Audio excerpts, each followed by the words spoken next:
Hi மக்களே, welcome to channel Bigg Boss season 7 live அப்டேட்டுக்கு நம்ம சேனல் மறக்காமல் சப்ஸ்கிரைப் பண்ணிக்கோங்க. இந்த வீடியோவை லைக் பண்ணுங்கள். இன்றைக்கி ரவீனாவுடைய ஃபேமிலி உள்ளே வந்திருந்தாங்க ஃபேமிலி ரவுண்டில். அதில் தான் பெரிய ட்விஸ்ட் அண்ட் டர்ன்ஸ் ஷாக்கிங்காக வந்து ரவீனாவை வச்சு செய்கிறாங்க. ரவீனா மட்டும் இல்லை, மணிச்சந்திராவையும் கூப்பிட்டு அவங்க வீட்டில் பேசுகிறாங்க.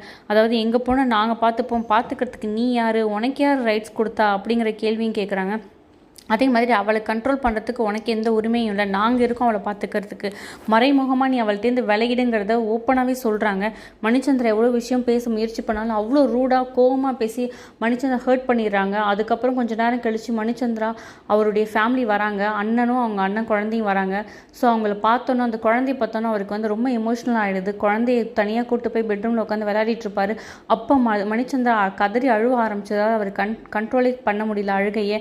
இது எல்லாமே அவர் இன்னைக்கு அவ்வளோ ஹர்ட் ஆயிருக்காங்கிறது நல்லாவே தெரியுது. என்னதான் மணி வந்து நிறைய விஷயங்கள் தப்பு பண்ணியிருந்தாலும் இந்த அளவுக்கு ரவீனா ஃபேமிலி பண்ணியிருக்க கூடாதுன்னு நினைக்கிறேன். நீங்கள் என்ன நினைக்கிறீங்க? கமெண்ட் பண்ணுங்கள்.